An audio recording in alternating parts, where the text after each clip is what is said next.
Hello. I need a shave, but we shall ignore that. This is the second part of the question and answer video. Thank you again for all your questions and your feedback and everything. I should be able to do some proper videos in the next week or so. One question that came up a lot was, what was the song in the interview video? Well, I made it up, unfortunately, so there's no source for it. The likelihood of it reflecting how Anglo-Saxon folk music actually was is fairly thin on the ground. I made a couple of sort of informed decisions. One of them was that I used alliteration, which is a very important feature of a lot of Germanic poetic traditions, and I also used triple meter, which in a lot of the reconstructed Middle English music I've listened to, there's a lot more triple meter than there is in modern music. But apart from that, it's something I made up.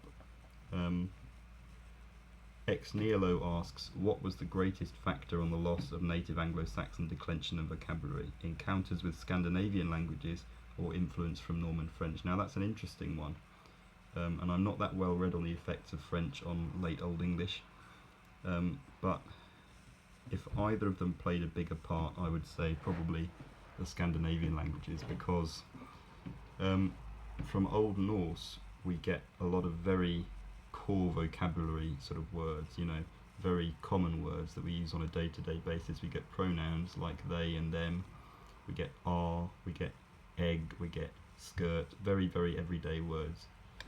Whereas from Norman French we don't get quite so many everyday words. A lot of Norman French loanwords have become jargonistic words for specific fields, things like that.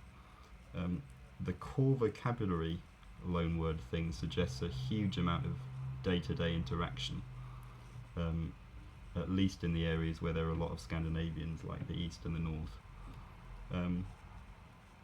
So, we're talking bilingual families, we're talking plenty of people knowing both languages, for the words to sort of mingle and fall from language to language like that.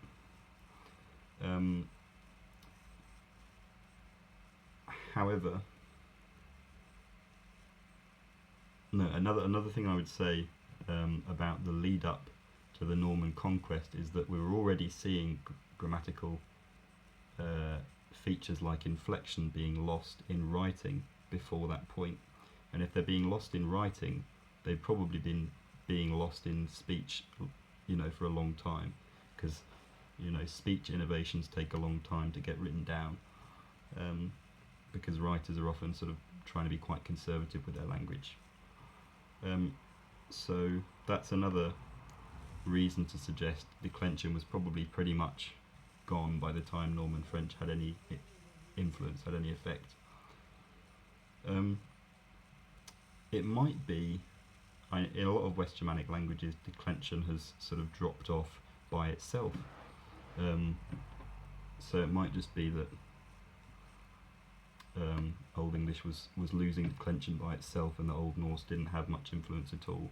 Although it did start in the north, the loss of declension. So it depends. It depends on what you've read. I think it depends on what evidence you've gone through. It's up for debate, but I like that question a lot. I'll probably look into that now, actually. T. Theodorus Ibrahim, get a proper costume for the next interview. I will get a proper costume for the next interview. Do not worry about that. Aurora says, how many languages do you speak? Well, as a lot of English linguistics people will say, one and a bit. I'm pretty decent at German, aber ich finde es sehr peinlich zu sprechen, weil grammatikalisches Geschlecht ist zu schwer für mich. Because I learnt a lot of vocabulary at school when I wasn't that interested in linguistics. So as a result of that, when I actually made an active effort to learn after I finished sixth form, I had a lot of vocabulary in my head, but I didn't have the grammatical gender associated with it. So it's a very soul-crushing to go back and relearn a bunch of words with the grammatical gender. So I never really bothered. So I'm a bit embarrassed to talk it to actual native speakers of German, because I realise it makes me sound like an idiot. In my first year at university, I interacted with a lot of Spanish people, so most of my friendship group was Spanish, and on nights out, they mostly speak to each other in Spanish. So I made an active effort to learn a bit of Spanish, Castilian Spanish, and obviously being in near constant contact with them helped me to develop that. So I can read a fair amount of Spanish, but again, I wouldn't say I spoke Spanish, you know. So really just one and a bit. Now the amount I actually know of Old English is not that much really. I know how it works, and I know how the pronunciation worked, and I know a fair bit about how the grammar worked. But I'm certainly not a fluent speaker. I had to rehearse what I said in the interview. But looking into it a lot does obviously mean you pick things up, and I can often write sentences without having to look anything up, although I do check afterwards. So I'm not some polyglot. I think an article called me a polyglot, which has piled the pressure on a little bit, but no, I'm not a polyglot at all.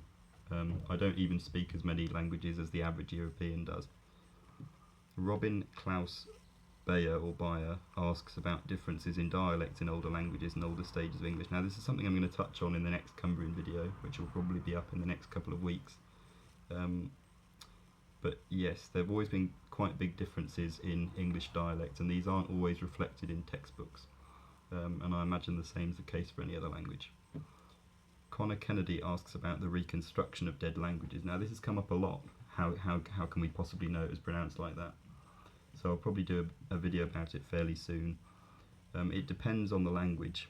So the sorts of evidence we get are usually spelling evidence, evidence from the development of the language, because we know like sound change is very systematic, so we can sort of say a certain amount about how things have developed, or how things are likely to have developed by what it sounds like now versus the spelling 600 years ago, whatever. Loan word evidence, so if a language gives a loan word to another language, and we know about the phonology of that language, then that can tell us a certain amount about the phonology of the original language, the donor language. For example, the word Caesar, as in Julius, the word Caesar as in Julius Caesar, was loaned to several other European languages, and all of them had it start with a k sound, or a letter we know represents a k sound, so that suggests that in Latin it was Caesar, and there's a lot of other evidence suggesting that. But if you're reconstructing a language based on 7 or 8 existing languages like Proto-Germanic, you can be reasonably confident in your reconstruction. Whereas if you're reconstructing a language based on a few reconstructed languages, like Proto-Indo-European, you start to lose focus. Not, in the same way as a camera loses focus, things get blurrier. You're likely to make more mistakes. So the further back you go, the blurrier it gets, basically. There's one from a mate of mine. Grant Gardner asks, have you ever read the works of the linguist You're a Stupid Bellend? Get out of my YouTube recommendations. No, I haven't actually, but I'd be very interested